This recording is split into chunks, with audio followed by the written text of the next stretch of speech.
Today's scripture reading comes from the book of Exodus, chapter 20, verses 1 through 17. Listen for the word of God. Then God spoke all these words. I am the Lord your God, who brought you out of the land of Egypt, out of the house of slavery. You shall have no other gods before me. You shall not make yourself an idol, whether in form of anything that is in heaven above, or that is on the earth beneath, or that is in the water under the earth. You shall not bow down to them or worship them. For I, the Lord your God, am a jealous God, punishing children for the iniquity of parents to the third and fourth generations of those who reject me, but showing steadfast love to the thousandth generation of those who love me and keep my commandments. You shall not make wrongful use of the name of the Lord your God, for the Lord will not acquit anyone who misuses his name. Remember the Sabbath day and keep it holy. 6 days you shall labor and do all your work, but the seventh day is a Sabbath day to the Lord your God. You shall not do any work, you, your son or your daughter, your male or female slave, your livestock, or the alien resident in your towns. For in 6 days the Lord made heaven and earth, the sea, and all that is in them, but rested the seventh day. Therefore the Lord blessed the Sabbath day and consecrated it. Honor your father and mother, so that your days may be long in the land that the Lord your God is giving you. You shall not murder. You shall not commit adultery. You shall not steal. You shall not bear false witness against your neighbor. You shall not covet your neighbor's house. You shall not covet your neighbor's wife, or male or female slave, or ox, or donkey, or anything that belongs to your neighbor. There was a clergy support group in town, and the ministers would get together and they would pray with one another, and they would study scripture, and they would support one another. And one Wednesday, when they were going to meet, one of the members shows up on his bicycle and says, "What is this all about?" He says, "Well, somebody stole my car." And the guy says, "Oh, it's a member of your church." Always a member of your church. Someone's either jealous of you or they're angry at you. This happened to me. I tell you what you do. This Sunday, you preach about the 10 Commandments. And when you get to thou shalt not steal, you let them have it. I guarantee you, next Wednesday, you'll be driving up in your car again. Sure enough, next Wednesday, he pulls up in his car, and the guy says, "See, it worked." He says, "Oh, it worked like a champ. I was, doing a thunder, and then I got to the thou shalt not commit adultery, and I remembered where I left my car." Trust me when I tell you, I'm glad to hear you laugh. Because you were either going to laugh at that, or it was going to be like, okay, BJ's looking for a new job. The thing is that the 10 Commandments are an essential part of who we are. Last week we talked about God decided to start over the salvation history with Abraham and his family, and his one family through whom all of the families of the earth will be blessed. But we need a little bit help knowing what that means, don't we?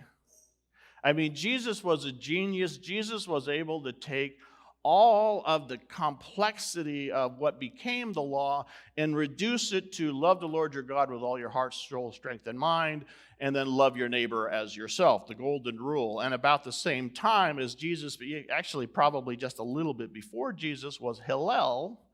And Hillel did the negative form of the golden rule, which was that which you hate, don't do to anyone else. If you hate something, don't do it to a neighbor. Matter of fact, there's an apocryphal story of somebody saying to Hillel, "I will listen to you if you can recite the entire law standing on one leg." And then he did that. Love God and, don't do to your neighbor what you love to do. And everything else is commentary. Everything else is commentary.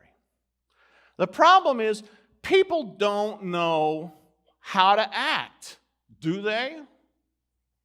So the first 5 of the commandments are how do we honor God and how do we honor our parents. The first 5 are about honoring, and the last 5 are about don't even think about it. They're prohibitions. And why do you have prohibitions? This is audience participation time. Cut down on drunkenness, prohibition against alcohol. But why do you do prohibitions in general? Like, why do you have a stop sign? To keep people safe. It means people are going through the intersection and they're crashing. Why do you say thou shalt not kill? Because people are killing one another. If no one's killing one another, you don't have to say thou shalt not kill. If no one's nicking from their neighbor, you don't have to say thou shalt not steal. If everybody's being faithful, you don't have to hold up your wedding ring and says, remember the promise you made? The 10 Commandments are probably borrowed. The scholars don't actually know when they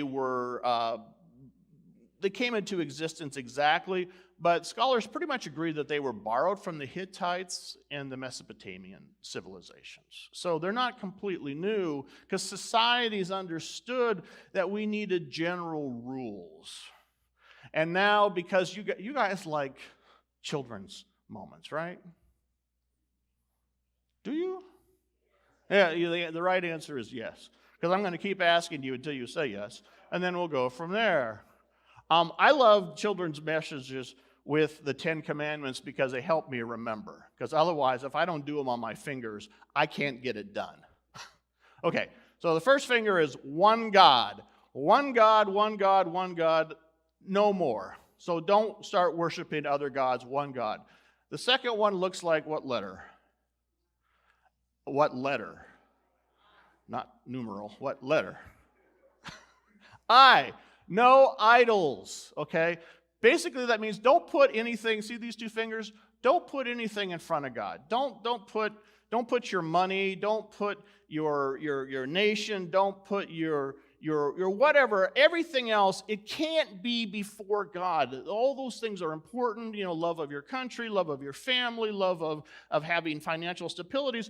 All those are good, but they can't be idols. They can't be the things that we'd say, oh, that's the most important thing to me. Okay. Then the third, if I hold up this middle finger, what are you going to say? Fired. Okay, the middle finger is a bad finger. Generally, this means do not have a nice day. In terms of our commandments is don't take the Lord's name in vain. Watch what you say. Don't say, well, God, da.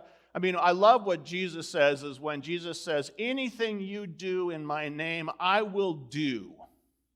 But you can't say, God, Jesus, I want $1 million.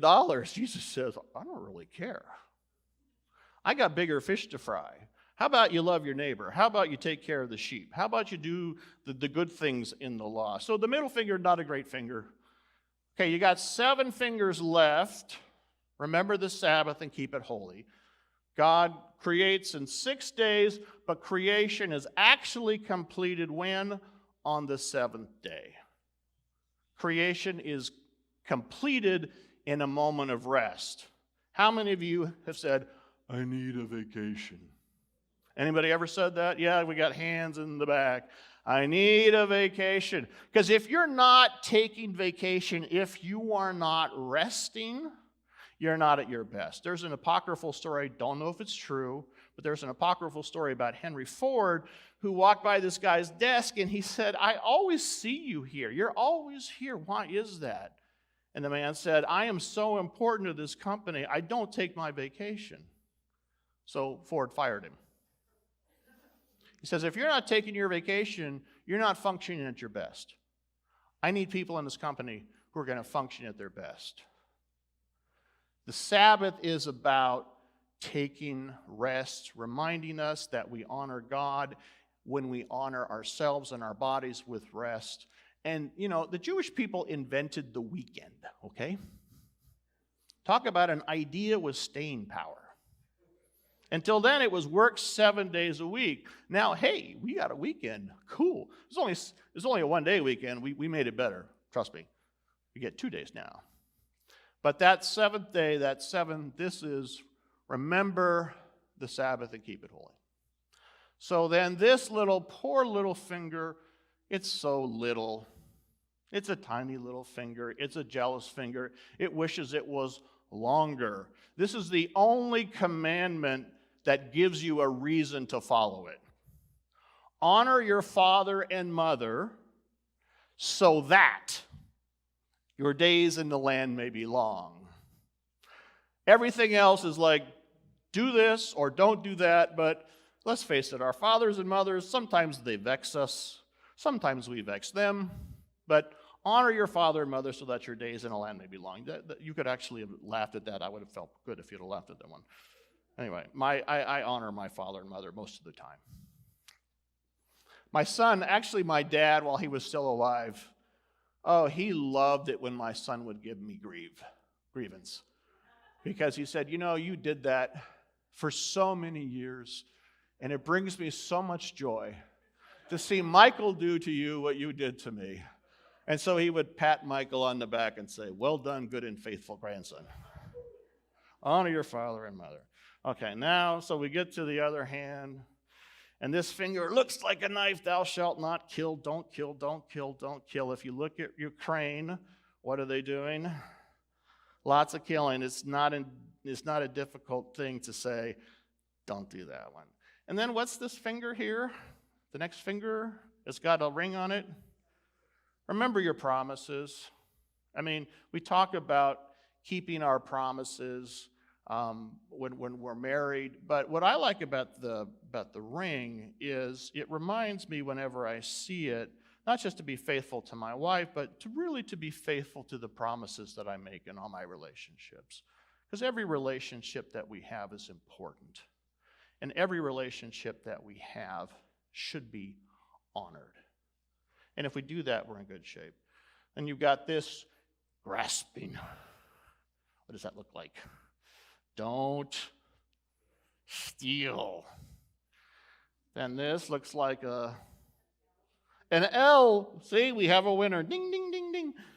Don't lie. Don't bear false witness. I mean, one of the things that I hate most about this war is just the lying. Oh, they're trying to prevent these Nazis, this Nazism. It's like Zelensky's a Jew who lost family in the Holocaust. Pretty sure he's not a Nazi. Pretty sure. Don't lie. Don't lie simply because it makes you look better or someone else look worse. Don't bear, in Scripture, it's don't bear false witness. And then the last one, a C, don't covet. Just because somebody else has it doesn't mean that we should, covet it.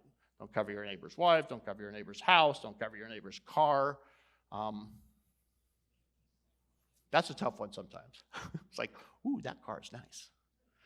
So I sometimes struggle with that one. But the 10 Commandments are rules that are designed. They are not supposed to be ends in themselves, but these are rules are how do we honor God? How do we honor our family? And then how do we not do the things in society so that, we function well. When people stop at a stop sign, then people don't die. When people don't run lights, then, accidents don't happen. When people don't steal from one another, it keeps the bonds of society working. The problem is we turn them into ends in themselves, and they become legalistic. I worked at a Jewish summer camp where we had a very Orthodox group come in, and it was Friday night. So for those of you that don't know, when does the Sabbath begin? Sundown on Friday. It ends on sundown on Saturday. So it is now Friday night. It is well past the hour of the sundown, and I'm in the dining room, and I turn to one of the lead counselors and I say, would you like me to unplug the coffee pot? And she says, oh, well, technically that's work. But you're not Jewish. So I guess that's okay. And I feel like I'm in Cool Hand Luke at this point. Lady, what we have here is a failure to communicate. Because this is a 50-year-old building with really bad wiring, and I don't want to burn down the Hadar. You know, this sucker is going to go up in flames sometime during the night if this coffee pot doesn't get unplugged.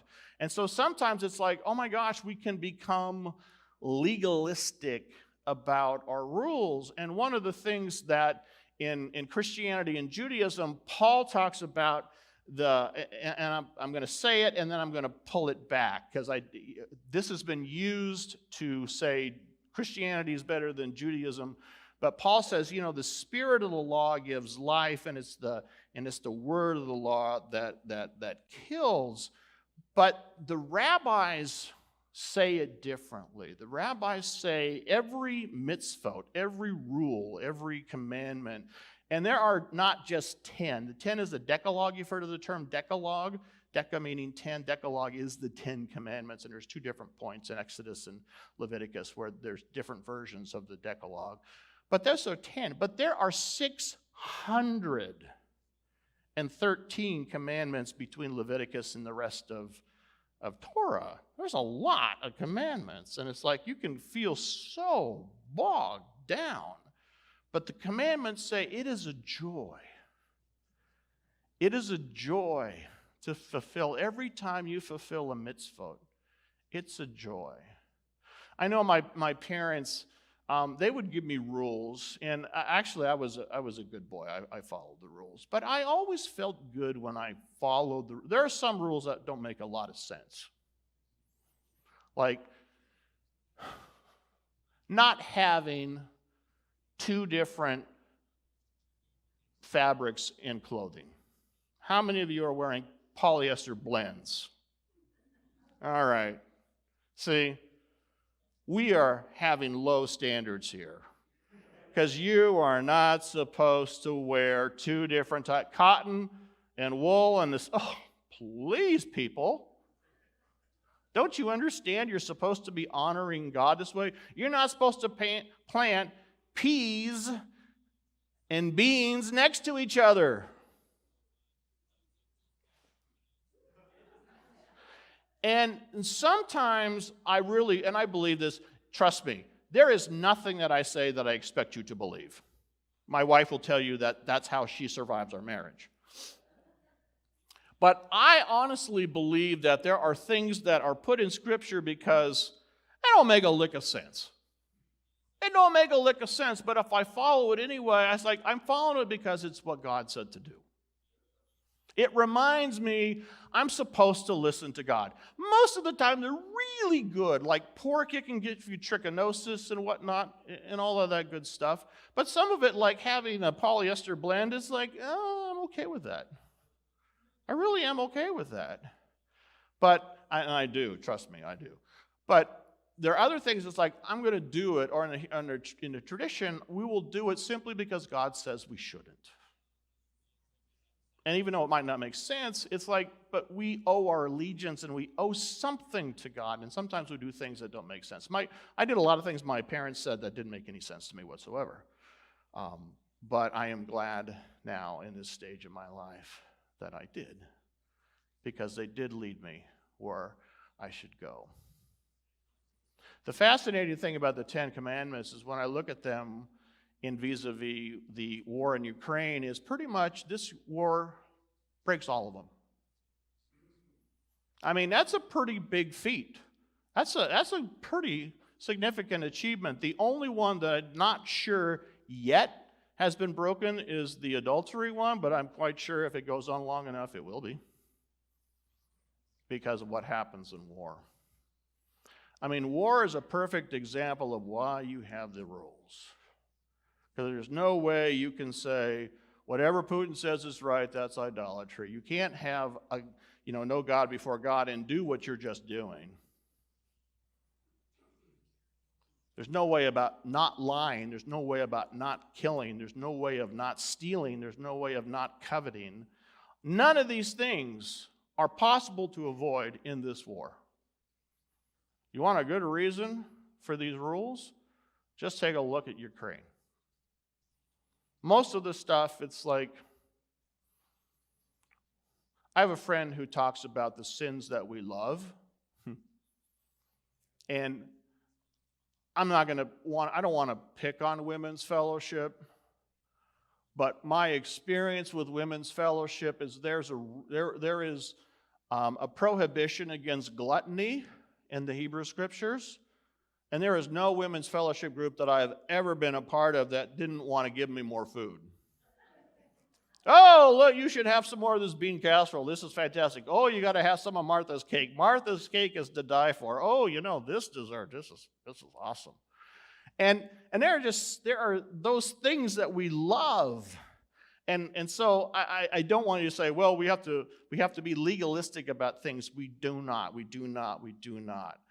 But in terms of the Ten Commandments, in terms of rules, it's like, if it makes us a better people, if it makes us more humane, if it makes us more loving, if it makes us more just, if it makes us more peaceful, if it makes society work, then by all means, let's do those things. We're living in a time when I am sickened every time I read the paper. I really am sickened when I read the paper and when I hear the news. And I think, you know what?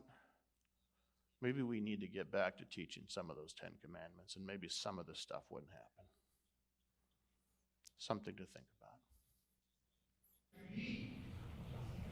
about. During Britain in the Second World War, hundreds of thousands of children were moved from their homes and their parents for safety.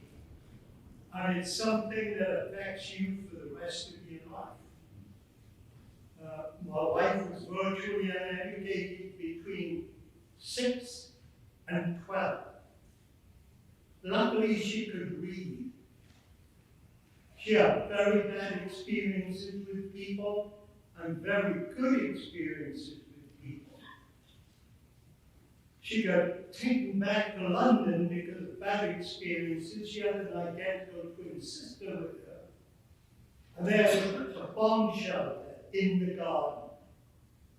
What they did was, which was common, was to dig a hole in the back garden, shear up the walls with boards, put a corrugated iron roof over the top, take earth from the garden to fill over the roof, and that was the extent of their safety.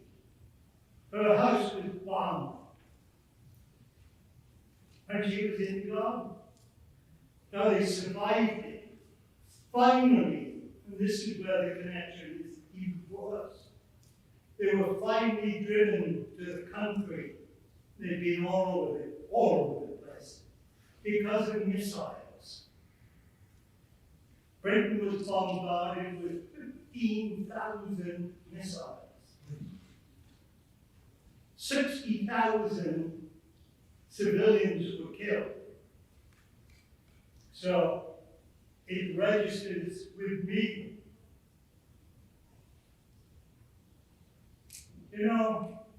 I listened to the Ten Commandments this morning, and I'm racked with shame, the number of which I have done.